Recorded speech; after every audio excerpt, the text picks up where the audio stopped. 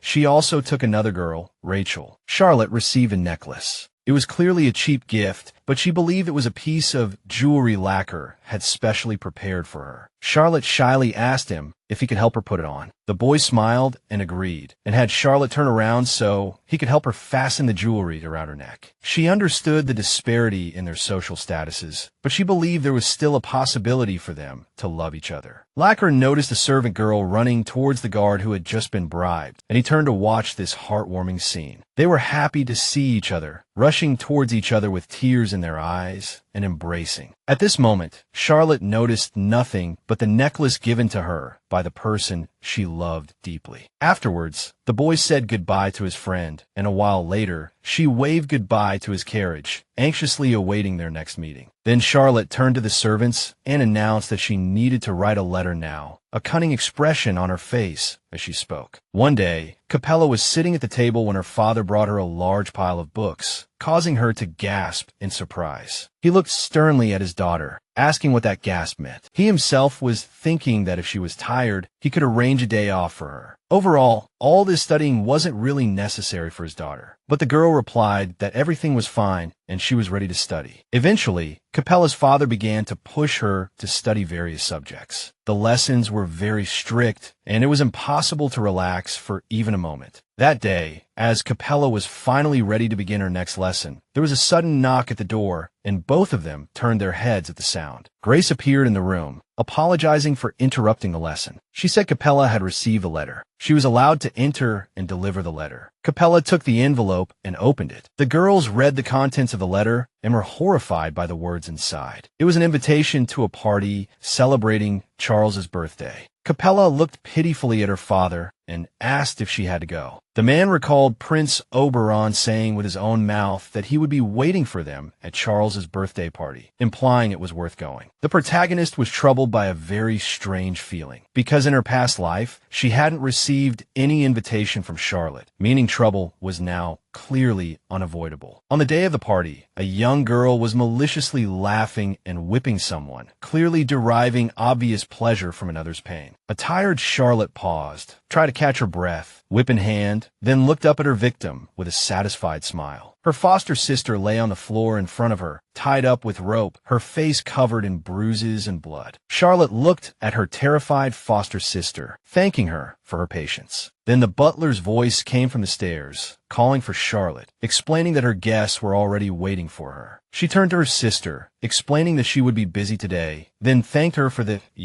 so warm welcome, and finally waved with a creepy smile. On the appointed day, Capella and Clovis appeared at Charlotte's birthday party. Capella very much hoped that the day would pass smoothly without any problems. A butler greeted them and informed them that the hostess, Charlotte, was currently at the Duke's mansion. At this time, Clovis was thinking about how much he wanted to go home. And at this moment, for the first time, Capella agreed with her father's thoughts in her heart. She, Capella, looked at her, Charlotte, as if thinking about something. He, Clovis, noticed his daughter, Capella, was looking at him strangely. Capella suddenly looked at him and, in a sweet voice, asked Clovis to stay with her all day. This was like a blow to Clovis's heart. Capella was so sweet that he could hardly contain himself. But just then, a familiar voice called out to Capella from afar. It was Prince Oberon waving to his bride, saying it had been a long time since they had seen her. The girls looked at him, feeling shy, not understanding why she, Capella, suddenly missed him. He suddenly grabbed her hand, and Oberon pulled Capella along, asking her to go with him to meet the others. At this moment, the Duke called out to the boy. Clovis coughed, looking at the prince and asking him to take good care of his daughter. Then they parted ways. Capella realized her plan had failed miserably and began to worry. Noticing Capella's state, Oberon told his fiancé not to worry, because, in his words, no matter what happened, he would stand up for her under any circumstances. Capella, both embarrassed and angered by the prince's handsomeness, tried hard not to fall for him. Holding Oberon's hand, she still couldn't believe that such a kind prince would one day abandon her so heartlessly. Turning to her, Oberon began talking about Capella's training, as he had heard the girls studied hard, so he decided to suggest studying together, but she suddenly interrupted him, saying that she studied with her father. At this moment, a familiar voice rang out. Lacquer called out to Capella, smiling and telling her that they hadn't seen each other for 3 whole months. She turned to him, saying that it had indeed been a long time. He smiled and asked if she had missed him. Capella replied that it couldn't be helped, then released the prince's hand. She moved closer as they discussed the servant Lacquer had bought. Oberon watched in shock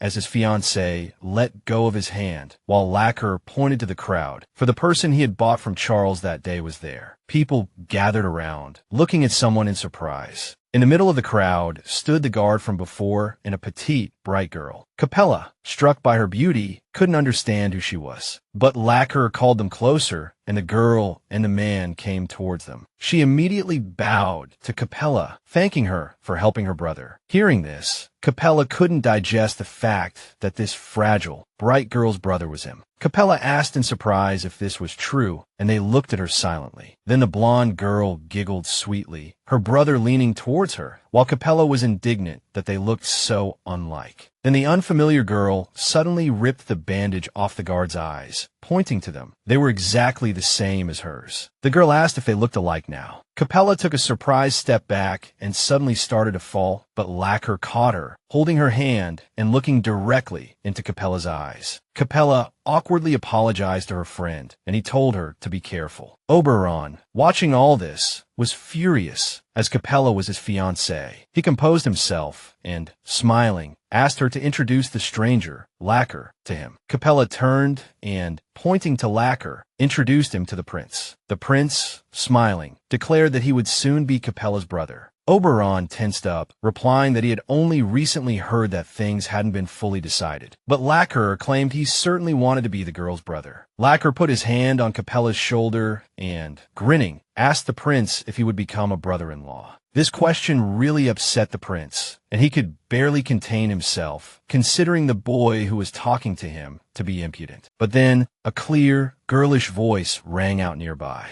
It was Charlotte, greeting Lacquer and waving at him. Capella, seeing her, was terrified. The girl ran up to them, grabbed Lacquer's hand, and said that his favorite person had arrived. Capella continued to look at her in horror, while Charlotte looked back at her, grinning, seemingly wanting to make her jealous. At this moment, Charles's father thanked the guests for coming, while Clovis, listening to these speeches, yawned, clearly uninterested. The man's condition was noticed by Iris, the prince's mother, who said that he looked rather tired. Clovis took a sip of his drink and explained that he was just helping his daughter with her studies. The woman smiled, saying that he was as caring as ever, and added that she had recently heard a story in the castle. Iris glanced sideways at him, grinned, and suddenly said that people were talking about Charlotte marrying Oberon. She asked him to explain these claims. Clovis, hearing this, was very surprised. He even seemed to brighten up, saying that it was strange. Iris heard a hint of joy in his voice. Clovis suggested she talk to his daughter about it. Iris, looking at Clovis, voiced her thoughts, as it seemed to her that the person she was talking to wasn't telling her something. Clovis grinned, looking at the queen and thinking about whether her dear prince had suddenly been abandoned. Hearing this, Iris became somewhat displeased, saying that she really liked Capella. Having listened to these words, Clovis looked at her and asked why her highness liked his daughter. But at that moment, the voice of the head of the Affiliate family rang out, inviting the guests to enjoy their humble banquet, while the children played in the garden. Iris moved closer to Clovis, whispering almost inaudibly that she liked beautiful people. He looked surprised at this. At that moment, Lacquer suddenly and rudely pushed Charlotte aside, simultaneously saying with a smile that he was glad to see her. She was extremely shocked by this, then looked at Capella with hatred. But suddenly seeing her former servant nearby, Charlotte cried out, and the blonde girl immediately became visibly frightened. As Charlotte walked straight towards them, tugging at the girl's dress, she smugly asked with a smile who allowed her to wear such beautiful clothes. Then she said that if she took off this dress and knelt down, she would forgive her insolence. But at this moment, the girl's brother shielded her with his body. Then Lacquer came to the rescue, blocking Charles's view, and explained that he had given her the dress for her hard work and that it was bought with his own money. Charlotte's mouth opened in surprise. The boy continued, telling her that the girl always did a great job and made wonderful tea, and therefore was fully deserving of nice clothes. Then, he picked up the necklace he had once given to Charlotte, looked into her eyes, and declared that this girl was worth much more than some trinket. Turning around, he walked towards the servants, then looked back at Charlotte and asked that they not be treated with such disdain in the future, as he would no longer tolerate it. After this, everyone moved away from Charlotte to the side, and she stood completely shocked. Capella sat in front of the blonde girl, carefully examining the lace on her dress. She was surprised because it was the same La Carla lace. The prince was amazed by her erudition. She replied that she had read about it in a book, and when Capella said that she also wanted such a dress and asked where the girl had bought it, the girl became embarrassed and flustered. Then Lacquer explained that it was his own new design and the dress was exclusive. After that, he winked at his new friend, hinting that such a beautiful person wearing it would attract many customers, and the girl blushed at these words. But Capella accidentally noticed Charlotte, seeing that she was for some reason looking at her with such hatred, and she didn't understand what she had done wrong. Charlotte, having another tantrum, turned and walked away. Capella realized that her previous behavior had also been wrong, but then Capella suddenly remembered that she wanted to see her friend Juno and had completely forgotten about it. At this time, Charlotte was descending the stairs, apparently intending to take out all her anger on her adopted sister. She was angry because today she should have been the center of attention. Going downstairs, she saw Juno kneeling there, looking extremely weak and tired. Standing over her with a whip in her hand, Charlotte suggested that her little sister play for a while. She looked at the poor girl with anger and hostility, swung the whip, and with all her fury lashed her adopted sister. She was incredibly angry because all the attention today was not focused on her. Stopping, she ordered Juno to start singing her a congratulatory song. But when she obeyed and began to sing, Charlotte struck the girl across the face again with the whip, making her clench her teeth. Then, she pinched her sister's chin, looking madly into her eyes. She couldn't understand why Capella was better than her, why that girl got everything she wanted, and it truly infuriated her. Charlotte pushed Juno away, declaring that she would take everything she could from Capella. Laughing in her sister's face, she declared that she would tear her friends to pieces, asked if she was happy about that, and then turned and went back to the celebration. Juno carefully raised her head, a slight smile appearing on her face, repeating the words about her friend, which apparently greatly surprised her. At this time, Prince Oberon had been trying to drive Lacquer away so that he could be alone with his bride, but he refused, and he didn't want to leave his friend at all. Capella understood perfectly well that they didn't like each other, and it angered her, as they seemed to be competing with each other. As they bickered, the girl turned and left, saying she was leaving them. Capella carefully walked past the guests, looking around, trying to find her friend in the crowd. She understood that although Juno was adopted, she was still a daughter of the Aphilia family, so it was strange that she wasn't at the reception. Lost in thought as she walked, Capella accidentally bumped into a girl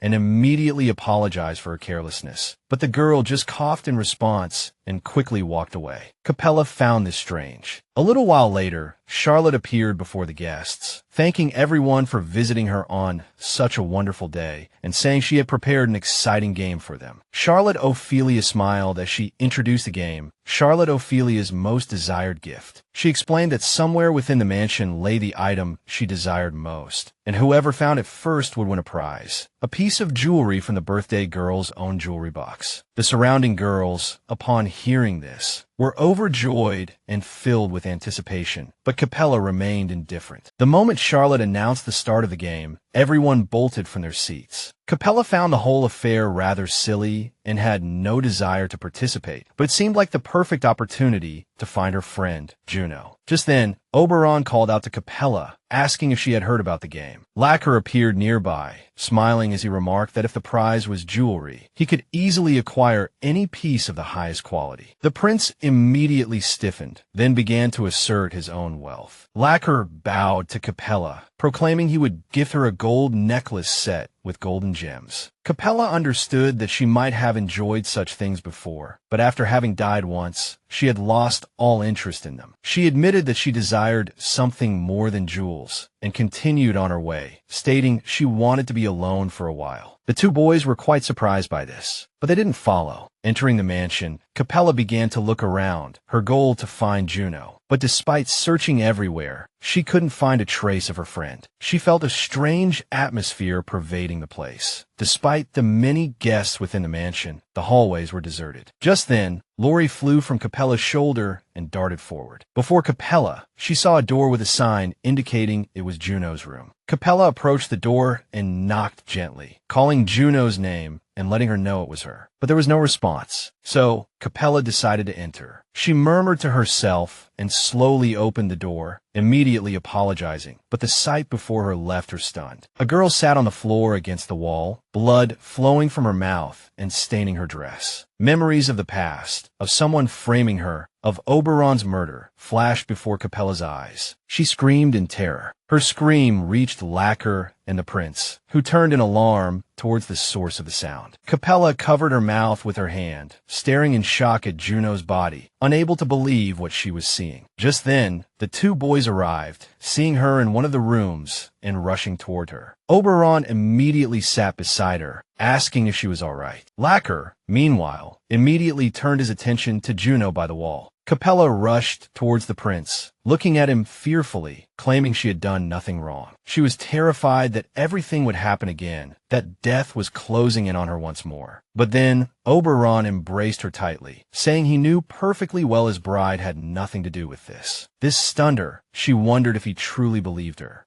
Then Lacquer leaned down to her, smiling as he said he would fetch the adults and that Capella shouldn't worry about anything. He then turned to the prince, asking him to take care of her. The prince replied that he didn't need to be told. He was fully aware. Oberon held Capella tighter, calling her his precious bride, saying she shouldn't even think about such things right now. After all that had happened in the past, Capella hadn't expected the two of them to believe her so readily, but now she felt genuinely happy. A while later, the injured Juno was moved to a room where an examination revealed that due to a chronic illness, she had been coughing up blood. Her parents also rushed to her side. Her mother stood by the bed, holding her daughter's hand, unable to understand why this had happened, as she had given her the necessary medication. Mr. Ophelia suddenly turned to Capella, explaining to Juno's mother that Capella was the first to find his daughter in this state. He then approached Capella, asking what had happened there. He leaned towards her, asking with a chilling smile if she would tell him everything that had transpired. Capella was terrified by the man, who continued to ask if she had seen any medication nearby. She was terrified as they might not believe the prince, who was still a child, making it difficult for adults to take him seriously. She feared dying again, just like before. But just then, the door to the room burst open, and Clovis appeared, looking for his daughter. He looked extremely angry and displeased. Capella immediately rushed towards him, saying she hadn't done anything, hadn't seen anything. Capella tried to explain to her father that she had simply been looking for Juno, and when she found Juno's room, she decided to check on her, only to find her lying there. Clovis, after listening to his daughter, said that was enough, but she continued, insisting on her innocence, and then Clovis told her not to say another word. These words pierced her soul. Capella froze, as if more afraid of hearing those words than anything else in the world. She remembered that he had never truly believed her, but suddenly, he placed his hand on her head, declaring that he, of course, believed her that she shouldn't worry about anything. Hearing these words, Capella burst into tears, hardly able to believe her ears. Clovis turned to Mr. Ophelia, demanding an explanation. With a furious expression, Clovis questioned why his beloved daughter was in tears. Begging his forgiveness was futile. Capella watched her father from the side, still unable to come to her senses, as she had assumed no one would believe her at all. These were the very words the protagonist so desperately longed to hear, as her father had just said he believed his own daughter. This time, everything was different. Prince Oberon, Lacquer, and of course, her own father himself, all believed her words. The girl was certain that this time, she wouldn't die just like that. At this moment, the protagonist was overjoyed, hugging Lori close. For the first time in a long while, her soul felt so warm. Capella, mustering her courage, decided to clarify the situation, explaining that the girl had been coughing even before the game started, as she had encountered her by chance in the garden, after which they hadn't seen each other again. That was all the protagonist knew. After listening to her words, Mr. Ophelia laughed, surmising that the guest must have lost her medicine somewhere. adding that he would immediately order a search of the entire mansion. But just then, Charlotte's voice rang out. She suddenly appeared in the room, smiling slyly, saying she had something to say. Her father, seeing her, was quite surprised. The girl immediately approached Capella, asking if she and the victim had recently quarreled in that garden. Charlotte looked at her rival, accusing the protagonist of stealing the medicine. She understood that Charlotte was clearly trying everything she could to get rid of her, even accusing her of things she hadn't done. Charlotte grabbed the protagonist's skirt, grinning, saying she heard her skirt was dirty again, which was why the girl had quarreled with the victim. The protagonist could barely restrain herself. Then she abruptly turned to the bed where the girl was lying and suggested asking her everything. Capella said Juno would recover even without the medicine. The girl looked into Mr. Ophelia's eyes and said that way they could ask directly who was responsible for this situation. Capella grabbed Charlotte's shoulders and started screaming, demanding to know where Juno was now. But she just grinned at her. Subsequently, the protagonist, unable to endure it any longer, dropped her hands, declaring that she would bring her friend here herself. The girl turned and quickly walked away, while Charlotte carefully brushed something off her shoulder, where her enemy's hands had just been. Then she turned to her father, asking if she should look for the medicine. He looked down at her, saying he wouldn't forgive his daughter for making a second mistake. At first, she was scared, but then a smile quickly spread across her face. The girl looked at him, declaring that Capella would never find her adopted sister. She was very certain of this. At this time, the protagonist was running all over the mansion, trying to find her friend. The girl ran through all the corridors, already out of breath. But just then, the head of the Ophelia household, with a strange smile, stopped her,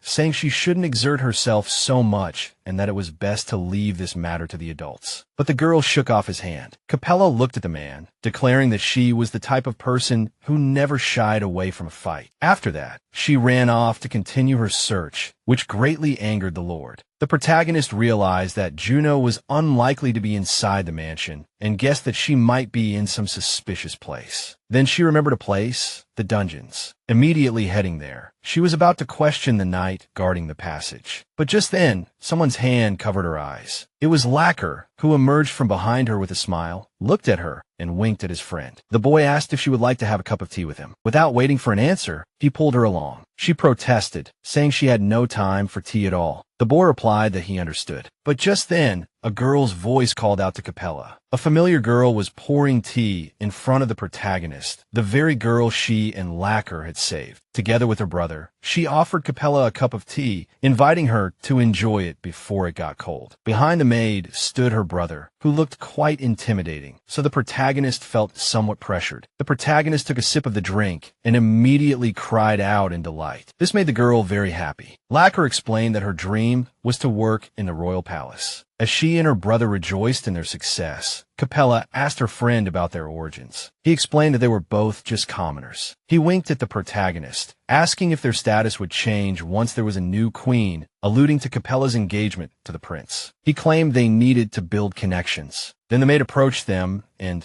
looking at Capella, boldly stated that Juno was likely in the dungeons. Hearing this, the teacup slipped from the girl's hand. She couldn't believe it, as her friend was the saintess and shouldn't be subjected to such disgusting treatment. Capella asked if Juno was locked underground. The maid replied that the saintess was subjected to violence there every day and that Capella already knew the way there. These words seemed to pull the rug out from under Capella's feet. She stared at a single point, listening to everything she was told. Now she understood. The room she saw wasn't Juno's real room. It was likely that Charlotte had simply switched the nameplates. Capella rose from her seat, about to run to her friend's aid, but then Lacquer spoke. The girl's brother stood beside his new servant and asked if Capella would remember how the girl had helped her, as Capella was supposed to be the future queen. Capella smiled and stepped forward, replying that she couldn't forget such a beauty even if she wanted to, adding that she would thank her later. But the girl's brother grabbed her hand, stopping her. He explained that the stairs to the basement were guarded by knights, then hinted that it was time to take advantage of someone in this situation. A moment later, the three of them were standing at the entrance to the basement. Prince Oberon arrived there and ordered the knights to let them see what was below. The knights became nervous, unsure of what to do. Then the young prince pulled a royal insignia from his pocket and showed it to them. He angrily asked if they knew the meaning of this insignia, implying it wasn't worth opposing the royal family. Behind the girl's brother, Capella quietly asked Lacquer if what they were doing was right. He replied that the queen would be angry if she found out, but in this situation,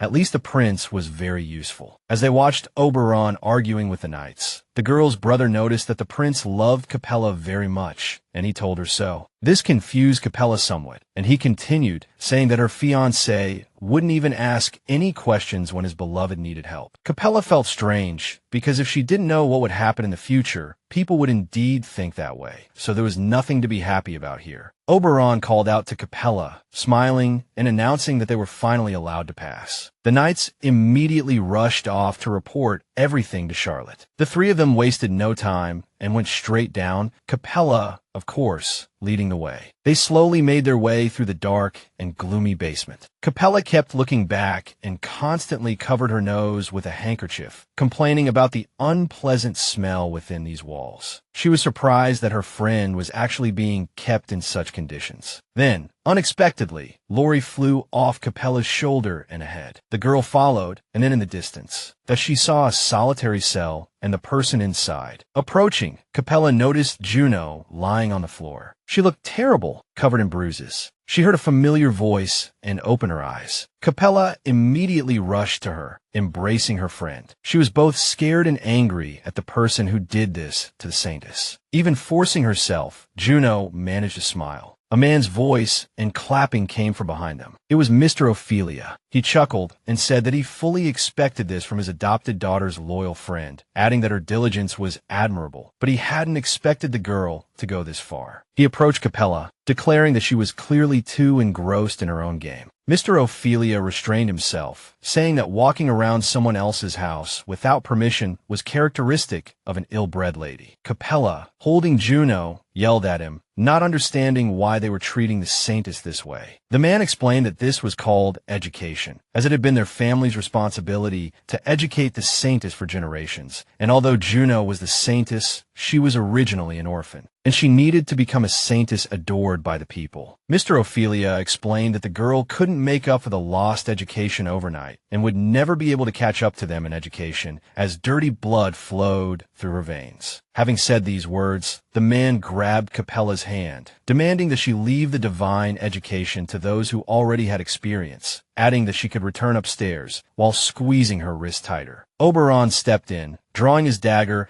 and pointing it at Mr. Ophelia, who glanced at him from the corner of his eye. The prince didn't like his fiancée being hurt. Mr. Ophelia, laughing, released Capella, asking the prince to put away the blade, as it was dangerous. Oberon replied that the man had clearly forgotten who he was dealing with. After all, to Oberon, Juno was his fiancé's friend, and therefore his friend as well. Still pointing his sword at Mr. Ophelia, he expressed outrage at the man's methods of education and promised he wouldn't let the matter rest. The prince then stepped forward to help Capella, offering to cut the ropes binding the saintess's hands, leaving Mr. Ophelia speechless with rage. Capella sincerely thanked her fiancé for his help. As he sliced through the ropes, he replied that there was no need for thanks, as he had only done what he should. But then Capella turned to him again, stating that she had a request. At this, the young prince blushed, and Capella added that she and Juno had an important request for him. Oberon immediately agreed to listen, and Capella quickly voiced her need, thinking that everything she was doing was for her friend. She then returned to Juno's side, trying to help her up as they needed to go upstairs. Juno resisted, explaining that she would dirty Capella's dress, but Capella abruptly declared that nothing was more important to her than Juno right now. Capella took Juno's hand, and Juno was utterly astonished that Capella truly felt that way. After that, they slowly made their way upstairs, while Prince Oberon requested Mr. Ophelia accompany him. With that, the group dispersed, leaving only Lacquer standing near the cell, as if waiting for something. Leaning against the railing, the girl's brother smiled, thinking it strange to hear such mature words from a 10-year-old. He felt as if he had taught Capella some unnecessary things. Meanwhile, the girl who had lost her medicine was dying before everyone's eyes, and even the queen was wondering if there was nothing that could be done. The doctor standing nearby explained that he had ordered the medicine, but it wouldn't arrive until the next day. But just then, a child's voice came from behind the adults, causing everyone to turn their heads. Corvvis learned that his daughter had arrived. Capella, supporting her friend Juno to prevent her from falling, entered the room. Then, Capella turned to the queen, saying she wanted to discuss something with her. Juno then looked up and saw the sick girl. Saintess Juno immediately rushed towards the sick girl. Capella tried to stop her, as Juno herself was in a terrible state. But Juno replied that she was the saintess. She didn't care what happened to herself, nor how many times her life would change. After all, Juno wasn't going to let anyone else take the role of saintess. A green light suddenly shone around Juno as she moved to help the person suffering so greatly. Approaching the girl, Saintess Juno placed her hand on the girl's forehead, assuring her that everything would be all right. A bright green light slowly illuminated the room, astonishing everyone around them. A few seconds later, the sick girl regained a healthy complexion, breathing calmly. The girl's mother immediately rejoiced at the miracle, tears streaming down her face. Juno, exhausted, collapsed directly into the arms of her friend Capella, who cried out that she wasn't just the saintess, but also her friend. Capella turned Juno's face towards her own, noticing that she had suddenly fallen asleep, clearly having used up all her strength. At that moment, Corvvis appeared behind Capella, commenting that his daughter had gotten involved in something again, though in truth he was deeply worried as he saw the state of her friend Juno. Capella called out to her father, looking up at him and smiling, declaring that she was fine. Corvvis understood that his daughter simply didn't want him to worry, but Capella added that Prince Oberon had protected her. Corvvis, surprised, immediately looked up. Capella continued, also mentioning Lacquer, who had been a great help. Prince Oberon looked proud at this, while Lacquer seemed a little nervous. Father Corvvis immediately turned, cursing at those around him, clearly displeased that his daughter was mixed up with these people. At this point, the queen intervened, telling them to stop glaring at each other. The queen then turned to Mr. Ophelia, instructing him to arrange for Miss Juno to rest. Mr. Ophelia bowed, thanking her for her concern for his daughter. The queen pointed out that Juno looked half dead, to which Mr. Ophelia attributed it all to Juno's character and the trouble she caused. Capella sharply interjected, turning to the queen as she had something to say. Capella stated that her friend Juno was subjected to horrific violence every day. Mr. Ophelia suddenly became nervous, pretending not to understand what Capella was talking about. Capella then requested the queen to reconsider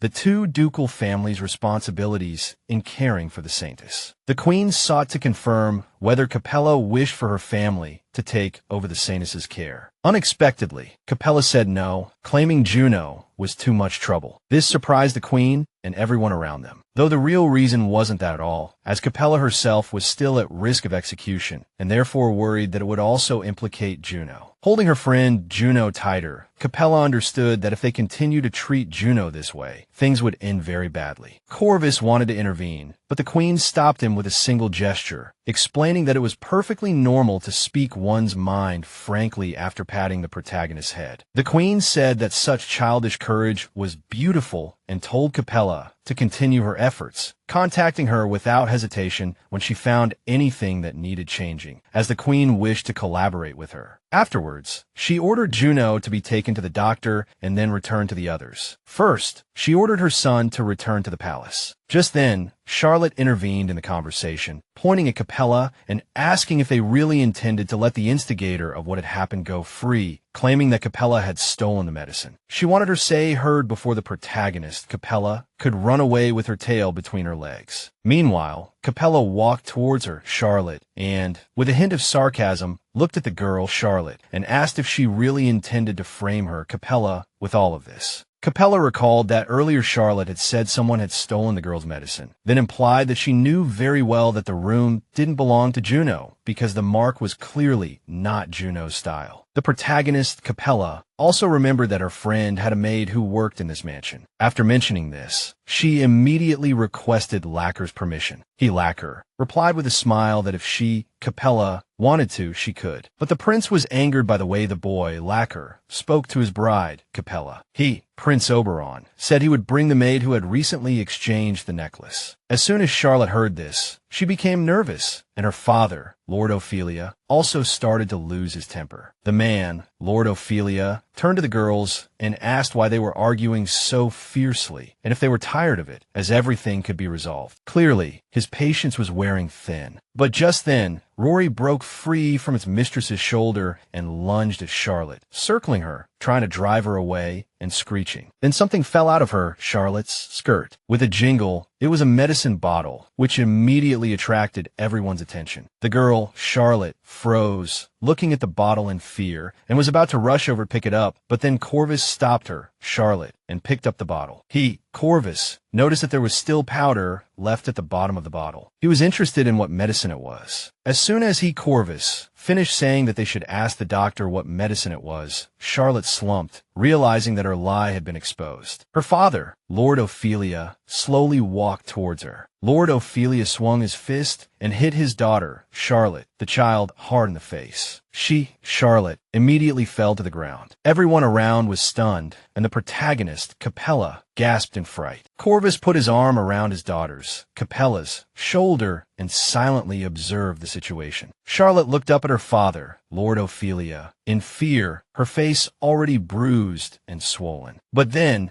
Lord Ophelia, grabbed his daughter's, Charlotte's, head and slammed her face into the floor with all his might, roaring that he was sorry because she had just committed a huge blunder, that he would send her to a convent immediately and force her to give up the family name. She, Charlotte, cried that she wanted to enter Heracles' Academy. He, Lord Ophelia, walked away from the girl, Charlotte, gave his daughter, Charlotte, one last look, and ordered her not to disappoint him again, because now he felt disgusted even thinking that Charlotte was his daughter. The girl, Charlotte, with tears in her eyes, reached out to Lacquer, claiming that she had always loved him, Lacquer, her body trembling with fear and pain. He, Lacquer, looked at Charlotte with disdain and asked why he should suddenly love someone who wanted to hurt his sister, and the words that he hated people like her, Charlotte. The most completely broke the girl, Charlotte. She, Charlotte, wondered why everything had turned out this way, and then rushed towards Capella, grabbing her, Capella's skirt. Charlotte kept shouting that she didn't understand why the protagonist, Capella, could get everything she wanted while she, Charlotte, was still a loser. In her, Charlotte's opinion, having a prominent family status was all that was needed for happiness. The girl, Charlotte, knelt before Capella and wept, envious of her, Capella, because her, Capella's, father loved her, and she, Capella, could marry the man she loved. Charlotte was going crazy, not understanding what the difference was between them, and her tears flowed onto the protagonist's, Capella's, dress. She, Capella, looked at the girl, Charlotte, kneeling in front of her, and replied coldly and briefly that she, Capella, was just lucky, that was all. This answer shocked the blonde girl, Charlotte. As the knights dragged Charlotte into the carriage, she, Charlotte, resisted, ordering them to let her go. She, Charlotte, trembled with fear and felt betrayed by her parents. Capella watched all this from the window, realizing that Ophelia's father, Lord Ophelia, had abandoned her, Charlotte, just as it had happened in the past, and that one day he, Lord Ophelia, might abandon her, Capella too. Knowing that Corvvis was standing behind her, Capella, the girl, Capella, asked him, Corvvis, if he would leave her if she, Capella, suddenly got in his way. He, Corvvis, was surprised by such a sharp question. Thoughts flashed through the protagonist's, Capella's, mind. Her father had also abandoned her, Capella, on that day, just as Charlotte had just been abandoned, and she, Capella, simply longed for that missing love. She, Capella, truly didn't understand what was different between them, because if Capella hadn't gone back in time, Miss Ophelia's, Charlotte's, life could have always been happy. But Capella was clearly aware that her happiness was built upon the misfortune of others, even though she knew deep down that one day she too would be betrayed. Just then, a light tap on her head interrupted her thoughts. She turned around to see the queen standing before her, fan in hand, telling her not to offend her precious father. Capella was surprised by this term of endearment. The queen explained that she didn't know a second father as reckless as Corvvis.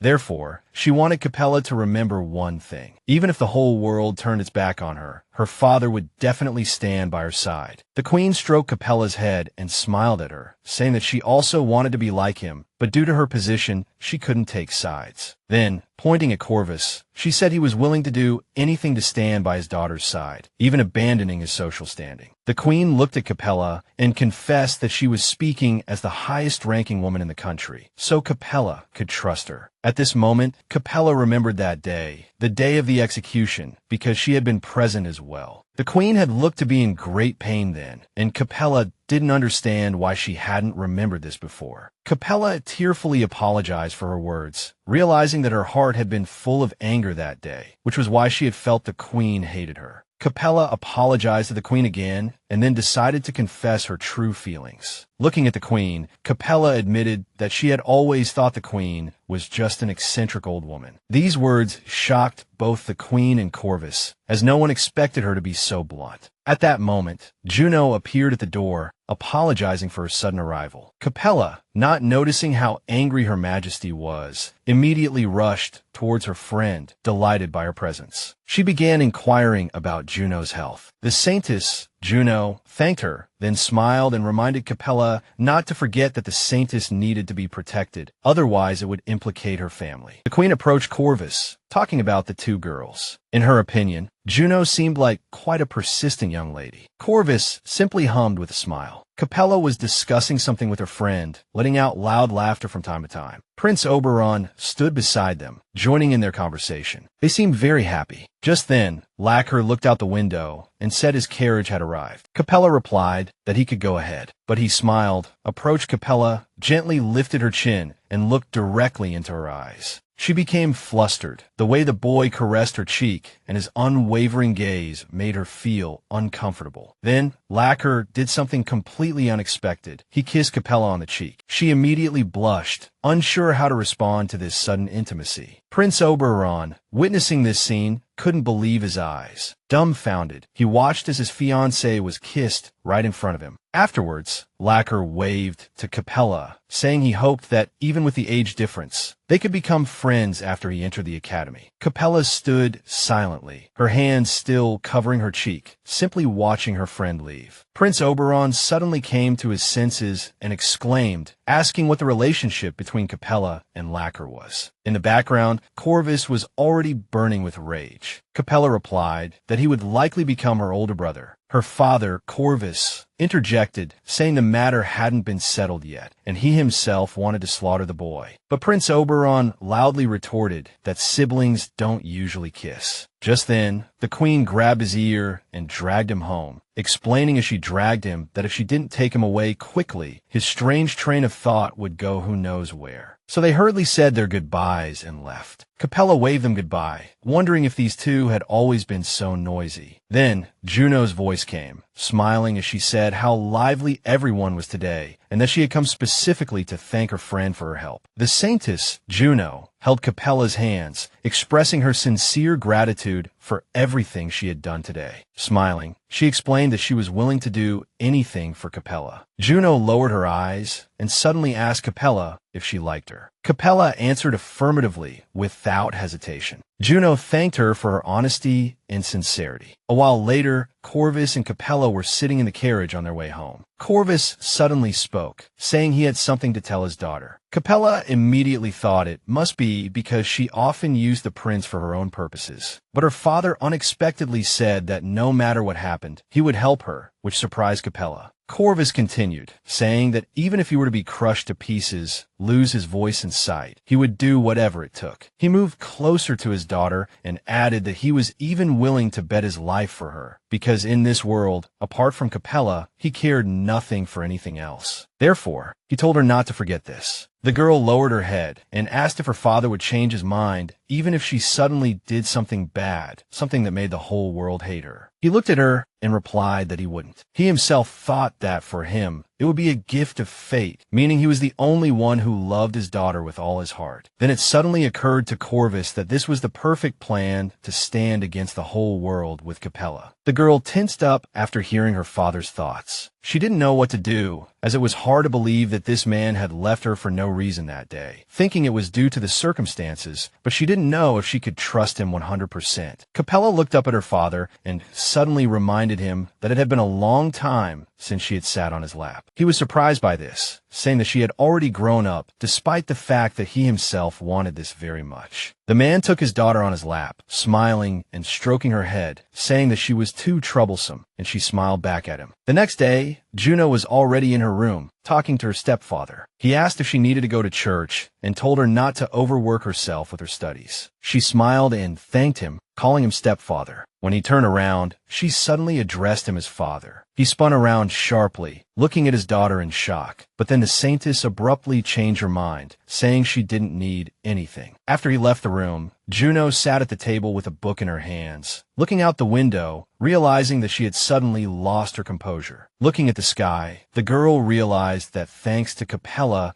she was able to quickly find a comfortable life. But then, on the windowsill in front of her, she saw the bird, Rory. It was sitting in front of the girl. She didn't chase it away and continued to study, even though she knew all the questions from beginning to end. Juno sighed, smiling, as it occurred to her that she had a very troublesome best friend. Prince Oberon, holding the final transcript of the exam, was shocked, as the scores were much lower than Capella's. He understood that he still had room for improvement. The boy was upset, thinking that at this rate, he wouldn't be able to get into the same school as his fiancé. Corvvis stated that Prince Oberon's status as a prince was enough, but the girl thought it was unfair. Her father believed that there was no need for her to go to this school, because if she wanted to become queen, then an ordinary girls' school would suffice. He wanted her to always be by his side. At this point, Prince Oberon objected, claiming that he didn't dare to use his status so unfairly. Then the prince turned to Corvvis, asking him to study with him, to help him improve his level of knowledge. Capella and her father were very surprised by this request, but the prince was not refused, and the man immediately began studying with the young prince in the strictest way he could. Just 2 hours later, Prince Oberon looked half dead from receiving such a large amount of knowledge. Looking at Capella, he didn't understand why she didn't find it difficult to study. She replied that she was used to it. The girl twirled the pen in her hand, smiling and thinking that she had started studying seriously 2 years ago, and this was her second life. Plus, she also had a tutor. Capella smiled at the memory, realizing that she used to be just like His Highness. At this moment, she heard her father's voice turn to the prince, asking him if he was used to sitting still. The man looked at the boy and suggested that someone like him might be more suited to studying in motion. The heroine added that she just happened to have spurs, after which they headed towards the garden. After a while, Prince Oberon was swinging his sword while reciting what he had managed to memorize. This method really helped the boy. Corvvis and Capella, watching the prince, were both surprised. The girl didn't expect him to actually pick it up this way. Her father mentally agreed with his daughter. Looking at the boy, the girl realized that the prince with a sword in his hand looked pretty cool. She smiled and called him cheater out loud. Now, only Prince Oberon was on her mind. She really thought he was cool and kind, and when he smiled, Capella found him very cute. But on the other hand, the heroine understood that someday he would leave her. When the prince, talking about the history of royal poetry, mentioned that she wrote good poems about love, he suddenly froze, as if trying to digest the word love. The sword suddenly fell from the boy's hands to the ground, and he abruptly asked if everything was all right. Realizing that the heroine was looking at him, Prince Oberon immediately reached for his sword, but apparently he then changed his mind, turning to his fiancée and asking if he should break off the engagement. After all, hearing this, Capella fell into a daze. He looked at her, as if expecting some kind of answer. The prince decided to ask the same question again. Should he break off the engagement? The girl still couldn't believe he was actually saying this. Capella didn't understand why he suddenly brought this up, or if this was the fate they were bound to face sooner or later. Her hands trembled. Corvvis noticed this. The man turned to the prince and asked him what he meant, while his daughter stared blankly into space. Looking at the prince, she understood. Last time, everything was completely different. The prince before her was alive, smiling. She told the boy to stay still. A few seconds later, standing at the edge of the balcony, she took a step forward and jumped. Both Corvvis and Oberon's hearts leaped into their throats, but thankfully, nothing untoward happened. The prince successfully caught his bride, and they both tumbled to the ground. Having witnessed his daughter's insane act, her father was, without exaggeration, stunned. Oberon looked at Capella and asked her what she was suddenly doing. Clutching the prince's collar, tears welling in her eyes, she asked if she had done something wrong, or if there was something he disliked about her, why he wanted to leave her like this. Capella wanted to know the reason for his decision, because in her opinion, he shouldn't disappear without any explanation. She spoke, bitter tears streaming down her face. Oberon grabbed his bride's shoulders and shouted that she hadn't done anything wrong at all. She looked at him, continuing to cry. The prince blushed, suddenly admitting that the whole reason was lacquer. He sharply asked if Capella liked the boy. She was startled. Oberon lowered his gaze, recalling lacquer kissing her and her adorable expression at the time, and assumed she liked him. Capella laughed and denied it, saying she didn't see lacquer that way. Capella wiped away her tears and explained that anyone who was suddenly kissed like that would blush the same way. As soon as she finished speaking, the prince suddenly grabbed her hand, leaned towards her face, then her lips, but missed slightly, bumping noses. After apologizing to his bride, Oberon promised he would practice more. Capella didn't understand what he meant. Then, he placed his hand on her cheek, smiling. The prince winked at her and then complimented her sweetness, after which her cheeks flushed crimson. Unsure how to respond, Capella suddenly asked if he had anything else to say. Since she had no feelings for lacquer, he decided to press her on who she did like. This question left her even more bewildered. She lowered her head, realizing that at this moment, there was only one figure in her mind, Prince Oberon. That figure still occupied her small head, lingering. Before giving her final answer, the girl was both shy and nervous.